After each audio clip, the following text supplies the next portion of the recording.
Hello students, आज की video में मैं आप लोगों को एक्सप्लेन करूंगा that is Newton's first law of motion. हम लोग क्लास 9 साइंस का चैप्टर 9 करे थे, that is force and law of motion.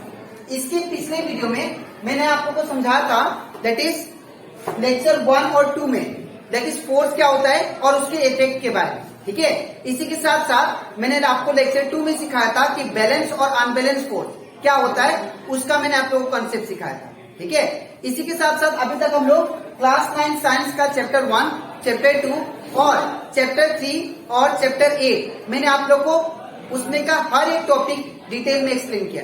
ठीक है, और इसी के साथ साथ हम लोग चैप्टर 8 का जितना भी न्यूमेरिकल क्वेश्चन था एनसीईआरटी बुक का, वो सारा आप लोग को एक्सप्लेन किया। तो अगर आपको सारा कंसेप्ट, वो सारा क्वेश्चन अच्छे से सीखना है तो आप लोग उसको मेरे यूट्यूब चैनल में जाके उसको देख सकते हो। ठीक है, तो स्टार्ट करता है क्लास। यहाँ पे हम लोग लेक्चर 3 में सबसे पहले हम लोग डील करेंगे that is Newton first law of motion. Newton एक साइंटिस्ट था और ये जो साइंटिस्ट थे न्यूटन, जो आइजैक न्यूटन, ये न्यूटन अपना फोर्स के ऊपर, ठीक है, 3 लॉ दिए। ये जो लॉ है ये लॉ क्या है, फर्स्ट लॉ। और ये लॉ हमें क्या कहता है, ये लॉ हमें ये कहता है कि अगर कोई भी ऑब्जेक्ट रेस्ट में है, वो ऑब्जेक्ट क्या होगा, अपना स्टेट को मेंटेन रखेगा, वो रेस्ट ही में रहेगा। ठीक है, अगर सपोज ये मार्कर हो गया, अगर ये मार्कर को मैं अगर मूव ना करूं, इसको ऐसे रखूं, ठीक है, तो ये क्या पता जब तक मैं इसके ऊपर फोर्स ना अप्लाई करूं, ये तब तक ये क्या होगा, रेस्ट में ही रहेगा। ठीक है, जैसे कि सपोज एक रूम है, ठीक है, और रूम के अंदर टेबल रखा है और टेबल के अंदर बुक है। ठीक है, टेबल के ऊपर सपोज मैंने एक बुक रख दिया और इसको क्लोज कर दिया रूम को। ठीक है, तो अगर आप लोग ध्यान दो तो यहाँ पे टेबल के ऊपर जो बुक रखा था और रूम को जब क्लोज कर दिया तो वो जो बुक है वो खुद से क्या होगा, मूव नहीं होगा। ऐसा क्यों? बिकॉज इसके ऊपर, ये बुक के ऊपर कोई भी फोर्स अप्लाई नहीं हो रहा है। ठीक है, तो हमारा न्यूटन फर्स्ट लॉ यही कहता है कि अगर कोई भी ऑब्जेक्ट रेस्ट में है तो हमेशा के लिए रेस्ट ही में रहेगा, अनटिल और अनलेस, जब तक हम लोग इसके ऊपर फोर्स अप्लाई ना करें। बात सिंपल है, अगर मैं ये बोर्ड को मूव ना करूं और इसको 1 मंथ तक छोड़ दूं ऐसे, तो ये खुद से थोड़ी ना मूव होके यहां से वहां चला जाएगा। ठीक है, तो ये मूव होके इधर से उधर नहीं जा सकता है, इसको जाने के लिए क्या चाहिए, फोर्स चाहिए। ठीक है, तो न्यूटन का फर्स्ट लॉ पहला लाइन ये बोलता है कि एज पर Newton first law of motion an object at rest will continue to be at rest. ठीक है, अगर ऑब्जेक्ट रेस्ट में है तो रेस्ट ही में रहेगा। ठीक है, और कोई भी ऑब्जेक्ट अगर मोशन में है वो हमेशा मोशन में रहेगा। जैसे कि एग्जांपल, अगर मैं एक बॉल को फेंकूं तो बॉल क्या होता है, थोड़ा दूर के बाद वो खुद रुक जाता है। ऐसा क्यों? ऐसा इसलिए बिकॉज बॉल का जो नीचे वाला सरफेस है, ठीक है, और ग्राउंड का सरफेस है, वो क्या होता है, कांटेक्ट में आ जाता है, जिसके वजह से फ्रिक्शनल फोर्स लगता है। ठीक है, जिसके वजह से वो आगे मूव नहीं करता है। फ्रिक्शनल फोर्स एक ऑपोजिट फोर्स है। जैसे कि ये बॉल था, अगर आप लोग इसको ग्राउंड में रोल कर दो तो इसके नीचे में ये बॉल क्या होगा, इस डायरेक्शन में जाएगा, लेकिन ये ग्राउंड क्या करेगा, इसको रोकेगा, मतलब ऑपोजिट डायरेक्शन में फोर्स देगा, जिसकी वजह से बॉल आगे जाके रुक जाता है। ठीक है, लेकिन अगर सपोज फ्रिक्शनल फोर्स ना हो तो इस नेचर में, तो क्या होगा, कोई भी ऑब्जेक्ट को अगर आप लोग फेंकोगे तो हमेशा वो मोशन ही करते रहेगा। जैसे कि एग्जांपल हमारे स्पेस में क्या होता है, स्पेस में कोई फ्रिक्शनल फोर्स नहीं होता है। ठीक है, इसी के वजह से हम लोग का अर्थ जो है वो क्या होता है, रोटेट होते रहता है हमेशा सन के चारों तरफ। ठीक है, तो अगर वहां पे भी अगर फ्रिक्शनल फोर्स नाम का चीज होता तो क्या पता अर्थ भी हमारा रुक जाता है। ठीक है, जो कि पॉसिबल नहीं है। तो हम लोग का स्पेस में बहुत सारा इवन प्लेनेट्स भी है जो हमेशा मूव करते रहते हैं, तो वहां पे फ्रिक्शनल फोर्स नहीं लगता है। इसीलिए जब आप लोग जाओगे स्पेस में, सपोज कोई लैंड करता है तो उसमें ग्रेविटेशनल फोर्स जो होता है बहुत ही कम लगता है, बहुत ही कम। ठीक है, तो जो स्पेसमैन होता है उसको पांव को क्या करता है, बहुत जोर से रखना पड़ता है। ठीक है, बहुत ज्यादा फोर्स से रखना पड़ता है, तभी वो चल पाता है, नहीं तो वो उड़ने लगेगा। ठीक है, क्योंकि वहां पे तो फोर्स है नहीं, फोर्स एग्जिस्ट नहीं करता है। ठीक है, तो अगर कोई भी ऑब्जेक्ट मोशन में होगा तो हमेशा मोशन में रहेगा। ये हमारा कौन सा है, Newton first law. Newton according to Newton first law when the object remain at rest, तो वो कंटिन्यू करेगा रेस्टिंग में, ठीक है। अगर कोई भी ऑब्जेक्ट मोशन में है, ठीक है, तो वो कंटिन्यू करेगा अपना मोशन, ठीक है, अनटिल और अनलेस, जब तक मैं उसके ऊपर फोर्स ना लगा, ठीक है। यहाँ पे मैंने एग्जांपल भी दिया है, a pen kept on the table not move by itself. अगर मैं एक पेन को, सपोज ये पेन हो गया, ये टेबल पे रख दूं तो ये मूव ही नहीं होगा जब तक आप लोग इसको उठा के कहीं और ना रखें, ठीक है ना।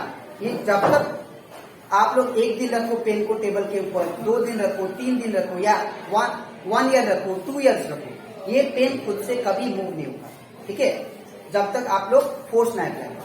दूसरा एग्जाम्पल है, if we throw a ball on the ground it stop after some time. अगर हम लोग एक बॉल को रोल करते हैं ग्राउंड में, तो वो क्या हो जाता है, स्टॉप हो जाता है बिकॉज ऑफ फ्रिक्शनल फोर्स। लेकिन अगर फ्रिक्शनल फोर्स एक्ट ही ना करे तो बॉल क्या होगा, हमेशा चलते रहेगा, हमेशा, जब तक उसके ऊपर फोर्स ना लगा, ठीक है।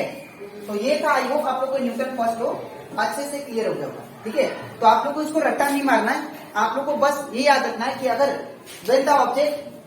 when the object at rest will continue to be at rest, ठीक है, and when the object in motion will continue to be in motion until or unless a force act on it। जब तक हम लोग force ना लगाए वो motion का मोशन में ही रहेगा और रेस्ट का रेस्ट ही में रहेगा ऑब्जेक्ट, ठीक है।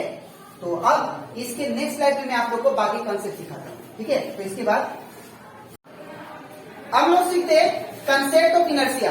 तो यहाँ पे हम लोग सबसे पहले समझेंगे इनर्शिया और उसके एग्जाम्पल के बारे में।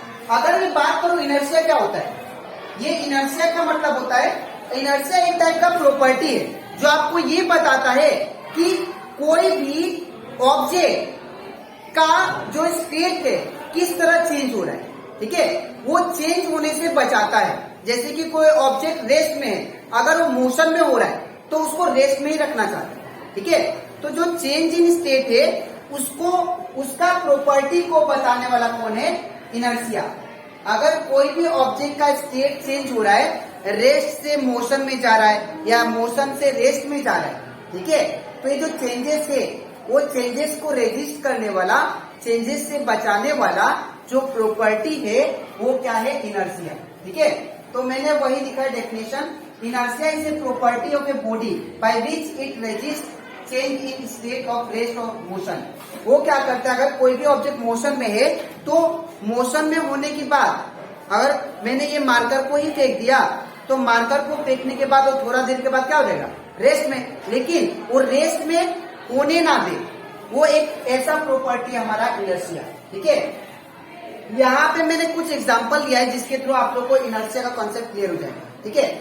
पहला एग्जांपल है, व्हेन बस start suddenly passenger move backward. अगर सपोज कोई बस में खड़ा है, ठीक है, और सडनली बस स्टार्ट हो गया, तो आप लोग देखना हम लोग क्या होते हैं, हम लोग पीछे की तरफ मूव करते हैं। ऐसा क्यों, बिकॉज हम लोग का यहाँ पे अगर सपोज ये बस हो गया, तो बस जब स्टार्ट हुआ मूव करने के लिए, ठीक है, तो हम लोग का जो फीट था वो फीट क्या था, दैट इज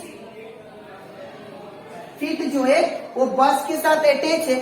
तो बस जब रेस्ट में था, ठीक है ना, बस जब रेस्ट में था तो हम लोग क्या थे, हम लोग भी रेस्ट में थे क्योंकि बस के अंदर थे।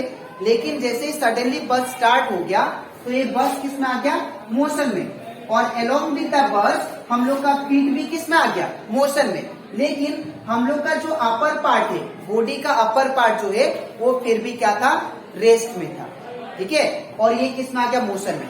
तो ये हमारा आगे वाला फीट जो है हम लोग का पैर, ये तो मोशन में आ गया लेकिन हम लोग किस में, रेस्ट में। इसीलिए हम लोग क्या करते हैं, पीछे की तरफ लेते हैं, बैकवर्ड, ठीक है। इन द सेम वे अगर कोई भी मूविंग बस, आप लोग इसको अच्छे से एज्यूम करना, अगर कोई भी मूविंग बस है और मूविंग बस में आप लोग भी खड़े हो, ठीक है, चल रहा है बस, ठीक है, और आप लोग खड़े हो, और सडनली क्या हुआ, जब बस चल रहा है तो हम लोग भी, दैट मीन्स क्या हो रहा है, हम लोग भी चल रहे बस के साथ, ठीक है ना।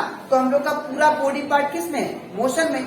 लेकिन सडनली क्या किया, बस स्टॉप हो गया। तो जब बस स्टॉप हो गया तो हम लोग का फीट भी क्या हो गया, स्टॉप हो गया उसी के साथ साथ। लेकिन हम लोग का जो अपर पार्ट है फिर भी किस में था, मोशन में ही था। अब ऐसा क्यों हो रहा है? Because of inertia.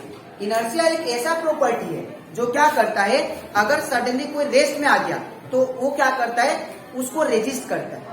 वो स्टेट को रेजिस्ट करने वाला कौन है? इनर्शिया। ठीक है। और एग्जांपल है जैसे कारपेट। आप लोग देखे होंगे जब कारपेट को हम लोग बीट करते हैं, ठीक है, कारपेट को जब मारते हैं तो कारपेट में से जितना भी डस्ट पार्टिकल होता है वो निकल जाता है। ऐसा क्यों? बिकॉज अगर सपोज मेरे पास ये कारपेट हो गया, ठीक है, अगर ये कारपेट में बहुत सारा धूल होंगे, ठीक है, तो जब आपने कारपेट को बीट किया तो कारपेट जो होगा मूव करना स्टार्ट कर देगा, लेकिन जो डस्ट पार्टिकल होता है वो रेस्ट ही में रहता है, जिसकी वजह से डस्ट पार्टिकल गिर जाता है। ठीक है। In the same way, next है, when a tree is shaken vigorously it fruit and leaves fall down. अगर हम लोग लीव्स को, अगर हम लोग ट्री को अगर हम लोग शेक करते तो या ब्रांचेस को उसका शेक करते, तो शेक करने के बाद जो भी फल लगा होता है या लीव्स होता है वो गिर जाता है अपने आप। ऐसा क्यों? बिकॉज अगर सपोज ये ब्रांच हो गया, ठीक है, अगर ये ब्रांच हो गया, ठीक है, तो यहाँ पे जब ब्रांच को आपने हिलाया तो यहाँ पे सपोज ये फ्रूट हो गया, ठीक है, तो यहाँ पे जब आपने ब्रांच को शेक किया तो सिर्फ ये ब्रांच क्या हो गया, मोशन में आ गया, लेकिन ये फ्रूट क्या है, रेस्टी में, जिसके वजह से रेस्ट में होने के कारण ये क्या था, अपना पोजीशन में था। ये भी बाद में क्या हुआ, लीव्स के साथ डिटेच होके, मतलब लड़के वो क्या हो गया, गिर गया। ठीक है। जब हम लोग ट्री को शेक करेंगे, जब ट्री को शेक करेंगे तो यहाँ पे जो फ्रूट लगा होता है और लीव्स लगा होता है वो क्या होता है, अपने आप में क्या होता है, कोलाइड होता है, जिसके वजह से वो गिर जाता है। ठीक है। It is because of inertia. ठीक है। तो मैंने आपको क्या सिखाया, इनर्शिया कंसेप्ट में इनर्शिया एक ऐसा प्रॉपर्टी है जो आपको ये बताता है कि कौन सा ऑब्जेक्ट चेंज हो रहा है, उसका रेस्ट या चेंज हो रहा है, उसका रेस्ट स्टेट या मोशन का स्टेट। ठीक है, वो आपको बताने वाला कौन है, इनर्शिया। ठीक है। फिर मैंने क्या बताया, इसका एग्जाम्पल में क्या बताया, अगर सपोज एक बस है जो अभी रेस्ट में है, तो सिंस हम भी रेस्ट में होंगे कि बस के अंदर है, लेकिन सडनली बस स्टार्ट हो गया तो हम लोग का जो नीचे वाला पोर्शन है वो भी तो स्टार्ट हो जाएगा मोशन। ठीक है, वो भी क्या हो जाएगा, बस के साथ स्टार्ट हो जाएगा, जिसके वजह से हम लोग भी मूव करना स्टार्ट कर देंगे। लेकिन हम लोग का जो अपर पोर्शन होता है वो क्या हो जाता है, हम लोग रेस्ट में रहते हैं, अपर पोर्शन रेस्ट में होता है, जिसके कारण हम लोग पीछे की तरफ है। ठीक है।